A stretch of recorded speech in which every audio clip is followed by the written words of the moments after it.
Hey, how you guys doing? Just wanted to hop on for a second. Had something happen today that I wanted to talk to you about. Let me move some stuff around here. Whoops. Shit. Okay, sorry. Jason Alt, how you doing, brother? Good to see you, man.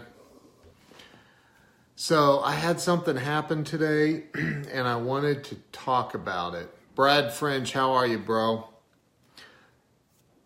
There's this amazing book on kinesiology, whatever you want to call it. I don't know. I've heard people call it kinesiology. I've heard people call it kinesiology. Nonetheless, it's about muscle testing, how human beings, I'm great, dude. I am absolutely fan-freaking-tastic. How human beings are literally walking lie detectors. Like we have this built-in lie detection system. And Alex Vang, how you doing, bro? Good to see you, man. So as I had this situation with a gentleman that honestly, hey Elizabeth, how are you? Hey. So this guy was the very first guy to purchase a copy of my book off of Amazon. He saw me posting. He didn't see that I was asking everybody to wait until my launch party, but he saw that I said something about my book is already on Amazon. And so he actually went and searched it, and he thank you for sharing, Elizabeth. Of course you shared. You always share. So he went and bought my book and was the first one to buy. I mean, literally the first one to purchase the book. And I was like, no. And thanks, Elizabeth. So I was like, no, you didn't. No, I want the, at the same time, I was also very grateful. Hey, Chuck Studebaker. So I worked it out with this dude. I said, I'll send you a copy of my book. Well, I sent out, hey, Deb, how are you? So I sent out all these signed copies for people that bought 5 or more copies. And I did all these things. Well, and then it came down to, what's up, bro? It came down to, I was like, okay, like, I think I got everybody. I wasn't sure. I thought, man, did I miss anybody? And so, I don't know, a couple weeks ago, he sent me a message. I've been trying to wait on this dang, when you order them directly from the publisher, it takes forever to get your copies. I don't know what, so I finally went in and paid full price and bought some today, actually, this morning. Thank you for sharing, bro. I appreciate it. Thank you to everybody who shared this, by the way. So I went in, I just paid full price like anybody else would, because I need a few copies. I'm out. Well, I had one copy in my car, and I thought, Andrei Laska, what's up, brother? So I thought, you know what? I'm going to go get that copy out of my car, and I'll send that to him. I'll sign it. It's the last copy I have besides the proof copy. I'm not sending that one out. And I thought, I'll just sign that, and I'll send that one. I got one left. Well, I went out, and I got it out of my car, and it was back by where my little angel daughter sits in my back seat, and something spilled on it, and must have caused it to get wet or something and caused this thing to be really in bad shape. I don't know what happened. The paper got all messed up. It's just all like not good. So I was like, well, I told him, I had literally just sent him a message this morning saying, bro, and I could have said, hey man, I've been waiting, but I was like, you know what, that's not going to serve me, him, or the universe. So what I'm going to do is I'm just going to tell him I screwed up. I'm just going to say, dude, I freaking forgot. I found this book in my car, the last copy I have. I didn't try to make up some BS line. I told him I messed up. I forgot to send your book, and there's no excuse for it. I just forgot. And so I told him, hey, I'm sending it, because I knew there was one in my car, so I sent him a message, hey, there's one in my car, or I didn't even say that, I just said, I'm going to send it out to you. Well, I go out and I grab it out of my car, I'm going to go run it to the post office, and I find out that it's jacked up, and I'm like, crap. So then I had to get back on Messenger with him and say, okay, I'm not sending you this copy. It's not in good enough shape. I'm just not going to do that. I'm probably going to end up throwing this one in the trash. It's just messed up, man. You can see, I don't know if you can see it or not, but it's like really, I mean, it's messed up. The paper got jacked up. So, because it got wet and then it must have dried, or I don't even know what the heck happened. But, so I sent him, I said, dude, it's not good enough. I'm going to order some copies at full price. I'll sign it and send it out to you as soon as I get them. So, how many of us do that? There's this book called Power versus Force. And when we go through life and we go, I'm going to try to force everything. I'm going to force it. That can work in a lot of ways when you're aggressive in the right ways. But true power, I spent, I don't even know how many years, 20 plus years trying to force myself to get sober. I was trying to force myself to be different than what I was. I was trying to force, like I would say, okay, I'm going to control my drinking. I'm going to make sure that I control it, that I'm not, and it never worked. It never worked out for me. What really worked out, where true power came into my life, is when I surrendered. When I surrendered in this book, Power versus Force. Hey, Jeffrey Stupar, how are you? Robert C. Stern, Jeff Sims, what's up? So, when it comes to when you want true power in your life, when you want true freedom, stop making up the BS. Stop making up all the BS. Like, I could have sent this book, and it crossed my mind. I could send this, and when he gets it, if he says anything about it being screwed up, I could just say, oh, it must have happened during shipping. But that wouldn't be the right thing to do, right? That's not the right thing to do. So I'm like, you know what? I'm not sending out a jacked up copy of my book to this guy. He's the dude that bought the very first copy of my book. He set the best-selling author thing in motion. If I had a gold-plated version of my book, I would send it. So, just do the right thing. Don't try to, I've done it. We've all lied. We've all told those big lies. We've told the little white lies. We've done all of that. And you'll fight it and fight it and fight it. And you'll hang on to that and not let anybody tell you any different, that, no, this is the truth. And then when it finally comes out and you have to, like, you're faced with, I got to tell the truth. It hurts, because you're like, man, I know I haven't been telling the truth, but I got to tell the truth.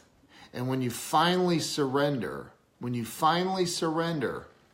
you finally let all the BS go, that's when you become free. And that's what that book, Power versus Force, is about. It's really a fascinating book. I suggest, it's a thick book. It's very scientific, if you would. But it's one of my favorite books. I've read it. I know I've read it twice for sure. And I've picked through it a few other times. It's a great, great book. What's up, Dan Keller? How you doing, brother? So, sometimes it's not, we want to try to force everything. I've had in selling situations where, I'm like, I gotta get this sale. I gotta get this sale. I gotta get this, I gotta have this one. I gotta get it. And when you, dude, I love that. Dan-tastic. I love that, dude. Ken-tastic. That would be good too. I like that too. I'm going to use that. I'm going to steal that from you, bro. I'm going to borrow it from you. So, when you're in that situation where it's like, man, I got to get this, I have to, and you're trying to force it, anytime you try to force anything, it's a universal law, it's a universal principle. Anytime you try to force anything, you automatically create resistance.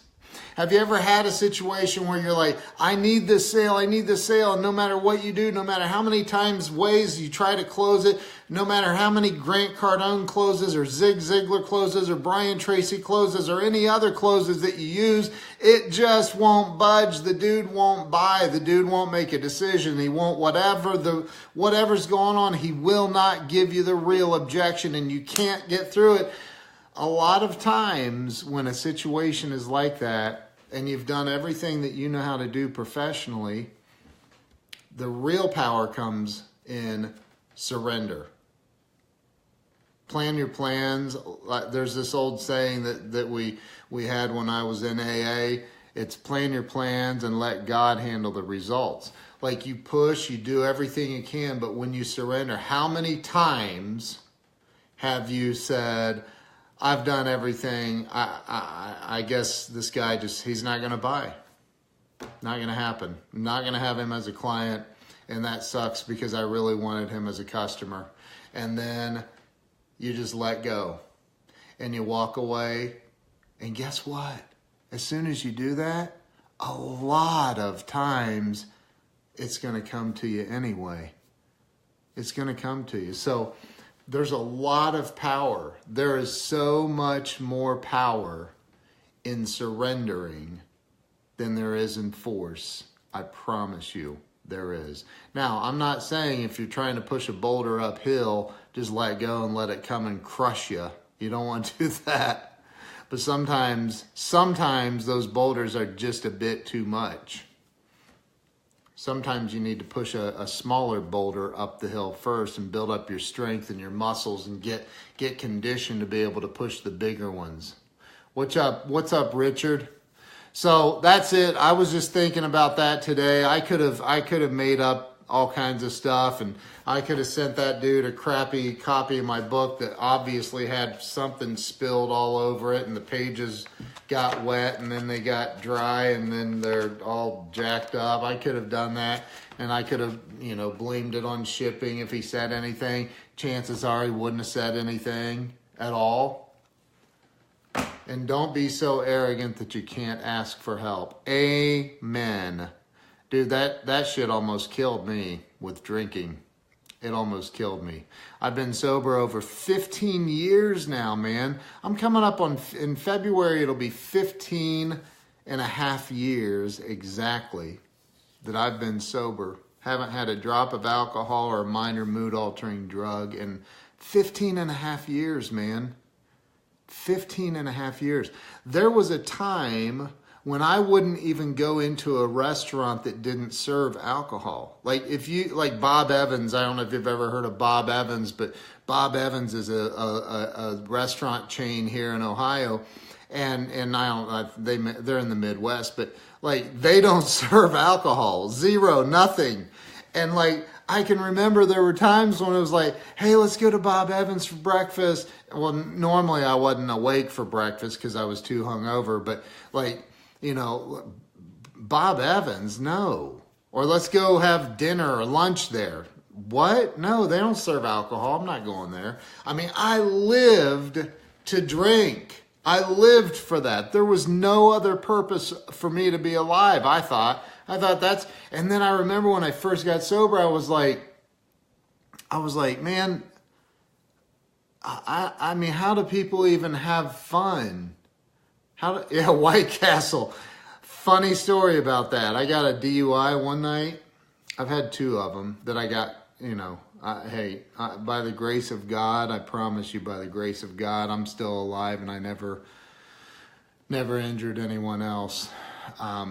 But out of the thousands of times that I drove intoxicated, I got two DUIs, and I one night I stopped at White Castle See, admit your faults. People think that admitting that they've made mistakes is actually is actually a threat. It's not a threat, man. I'm admitting my faults. I've had 2 DUIs. It's been over, I mean, God, it's been almost 20 years since my last one. But, you know, that's where power comes in. And that's what this is about. That's what this is about. When I texted that dude today, I said, dude, I screwed up, man. I forgot to send out your book. I'm sorry. I completely forgot to send out your signed copy of your book. My fault, my bad. But see, and back to the White Castle story, I actually had a whole bag of like 30 White Castles in my car on my second DUI. And like, yeah, so I don't frequent White Castles. But yeah, it takes so much time. You know, there are people that go to their graves without surrendering. They're too egotistical, too arrogant, too whatever, too proud, too whatever it is that don't make it. You know, they die of alcoholism and drug addiction because they don't know how to surrender. They don't know how to let go of their ego. They don't know how to turn it all over to a power greater than themselves and learn how to manage the power that we've been given. And so, you know, that's something that I feel like all of us are here to learn how to do, is manage this unbelievable greatness that's in each and every one of us. You see some people rise to the top that become extremely arrogant. They become powerful, they become wealthy, and their arrogance takes over. And then you watch them slowly fade away into the background because they don't know how to control the power that they've been given. It's happened to me. And I'm telling you that when you just surrender, like I said, when it comes to making a sale, when it comes to anything, I don't care what it is. Think about any white lie or any type of lie you've ever told, right? Eventually you came clean and you felt better. Even though it may have hurt there for a little bit, there's this burden, this heaviness that's lifted off of you by surrendering. So that's it. When you know, I'm telling you, when you this book, the Power versus Force book, I'm telling you, if you read this book, first off, it's deep. I promise you, it is really, really deep. I've read it twice, like I said, and it's very, very deep. But he talks in there about that true power comes from surrender. Force, whenever we try to force anything, we create resistance. We think about a girl or a dude that you've ever wanted to date or be with or whatever, that, you know, when you're really trying to force the issue, you come off as desperate. And nobody wants to be with somebody desperate unless they're sick in the head. So if you say, you know what, whatever, I mean, I want to be with you, but you know, if it isn't good, it ain't good. So peace. And you walk away, man, your chances just increased exponentially of having a shot with that person. Instead of trying to force everything, instead of trying to force what you want, surrender to what the universe wants for you. And when you do that, you're going to find amazing power that you didn't even know existed. I promise you. So anyway, that's it. That's all I got. I just want to hop on with that little tip real quick. Michael, Joshua Trevino, how you doing, man? Thank you, guys. I appreciate all of you. Elizabeth, thank you. Hey, you know what? I'm just surrendering. I've surrendered, and I said, you know what? I'm just gonna let go, and I'm gonna let God. I'm gonna let the power of the universe flow through me and be the best person I can be. So I appreciate each and every one of you. I love you all. You guys have an awesome night. Earl, dude, you're up here next Friday. Let's hook up for real. Let's do that. I'd love that. I'd love that. Hit me up, dude. We can text. I think I have your cell phone and vice versa. So hey. thank you so very much. I appreciate every one of you. If you have anything going on right now in your life, whether it's business, sales, a relationship, and you're struggling with it, and you're trying to force it, you're trying to figure it out, you're trying to find the angle to manipulate the situation, listen, let go. Let go. And that's very difficult for most of us to do. Real fast, and I'll bounce off. A guy falls off this cliff.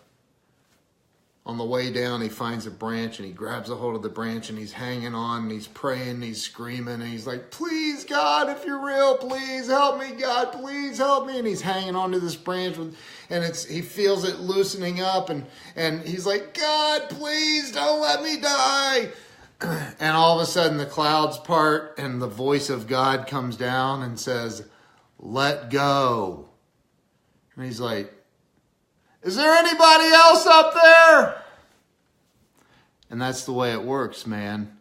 It's tough to let go, man. It's tough to let go. But when the branch is slipping, it ain't working for you, man. You may want to just surrender, because that's where true power comes in. Appreciate each and every one of you. Have a great night. Elizabeth, stop battling and surrender. Have a good night. Appreciate you.